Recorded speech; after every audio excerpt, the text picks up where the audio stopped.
Hi Team K Fitness fan. My name is Coach Alana, and today we're going to be continuing our how-to series on sleep. So welcome to Team K Fitness at home. So what do you guys think sleep really is? So the most common misconception about sleep is that it's downtime. So people tend to think that kind of our brain shuts off and that our body is kind of getting that rest, which there is some truth in that as well, but it's a very dynamic state. It's very vital to our health, our performance, and our well-being that we get good quality sleep. So there are some stages when you sleep that are actually just as active as you are when you're awake, because we tend to go through about 4 to 6 sleep cycles per night, and those can range from 90 to 110 minutes. So what is good quality sleep? So a good pillar of health is one of the things that really sleep is. So just like exercise, eating well, and stress management. So they all kind of encompass one another and play a big hand with each other. So you if you get a little less sleep, you may tend to not really want to eat as well, or vice versa. If you're really stressed out, that's going to kind of play into sleep as well and sleep loss. So definitely one can affect the other. But that quality sleep is our time to rejuvenate, to energize, and to restore our body and our mind. So during this time, we've got memory consolidation, we are regulating our body's hormones, we are repairing damaged body tissue, and our immune system gets a tune-up. So if you guys have ever thought about how, if you kind of can think of a situation to where maybe you guys get sick a lot, think about it if you've been getting enough sleep during that time as well. So again, they all play a component in those pillars of health, to where if you're not really getting enough sleep, your immune system can be compromised. So there is such a thing as sleep debt as well. So you guys also might have heard that sometimes people, run on about 5-6 hours throughout the week, and on the weekends it's their time to catch up on sleep. Even though their body is catching up on that sleep, which is great because that's where sleep debt comes into play. Is your body saying, hey, you need to pay that back. Where's that sleep at? We need you to get that recovery and repair, and also so we can have that dynamic state of being just as active and going through that sleep cycle. But you have to be careful of that too, because it's good to have a consistent routine, or else it's going to be hard to manage that, and your body's not going to want to kind of synchronize as well. So your biological clock that runs for 24 hours, there's different cues from the environment that also kind of let you know when it's time to sleep. So if you've ever noticed, if you're getting really tired around 1 to 3 p.m., that's a common biological clock time that's saying, hey, we kind of need a little break from the day. But also kind of 2 to 4 a.m. in the morning is also another time that the environment kind of sends us cues to get some sleep and get some rest.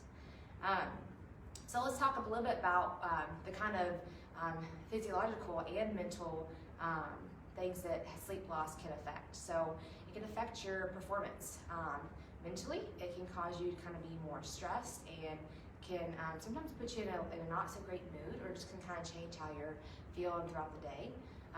You're less alert, your reaction time slows down, it's hard to concentrate, pay attention to things, and focus. Sometimes judgment can be affected as well. Might feel a little more clumsy, and even you can become a little bit more risk taker. If you're not getting enough sleep, you may not be able to think things through and kind of list those pros and cons out, and you may be more likely to take risks in this situation if you have some sleep loss. Also increases the risk of heart disease, diabetes, high blood pressure, inflammation, stroke, and obesity. So let's talk about some tips that we can do to kind of help get some better sleep, and to help you guys kind of wake up in some good health. So some of the few tips that we have for you, try to get that consistent sleep schedule. So again, that's kind of where that sleep debt comes into play. I know I take fault to that a little bit, so I personally need to work on my sleep schedule a little bit better. But try to establish a routine that continues throughout the weekend as well. Let's try to establish a regular, relaxing bedtime routine. Some things that a lot of common ones people like to do are taking like a warm, relaxing bath. Maybe add a little lavender, Epsom salt in there, help you relax, and also kind of help those muscles recover. Just make sure you do rinse off. That's also part of the directions on the back of that Epsom salt, just to make sure those toxins don't stay in the body. exercise regularly. Make sure it's about 3 hours prior to bed. That way your body's not overly stimulated and your kind of brain and body are continuing to run. Avoid caffeine about 6 to 8 hours prior to bed. Maybe include some yoga and some stretching in that bedtime routine, just to kind of help your body relax, and that will help your mind relax as well. And the biggest one you probably haven't heard me say just yet is put the device down. So some people mention how it's good to put that on a dresser, kind of away from the bed, just to kind of really about 30 minutes prior. Try not to be on anything like electronic-wise. Allow yourself to get kind of mentally back down as well, and just kind of relax. Some people like to do a little bit of reading, and it just kind of depends on your body, your like kind of genetic makeup. Same thing with the sleep from the 7 to 9 hours.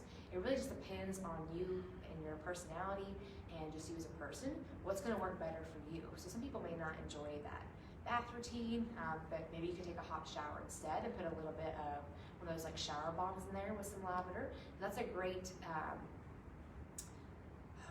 I'm thinking of the word, a sit that's going to help you relax during that time. So it's going to help you kind of relax and recover. Focus on some body awareness.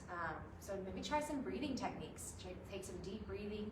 I tend to try to take at least 5 deep breaths as I'm kind of laying down to try to relax and kind of fill up my diaphragm, get some good air in, and slowly let it out.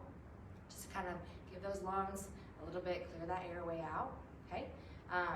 And also a couple tips for some night shifters. If you have a different schedule, especially if you work at Toyota or know someone that does, prioritize that sleep. That is a big thing. I know it's super hard with life demands, kids, and work, but that consistent sleep schedule is going to be beneficial for you here as well. And if you do have to switch a shift, if it's pretty frequently, try to switch that schedule about 3 hours prior, 3 days prior, to kind of get your body ready for that new schedule. All right, so in summary, you guys, sleep loss has undesirable mental and physical health consequences. So we talked about tons of different things of why sleep is really important and why it's good to get that good quality sleep.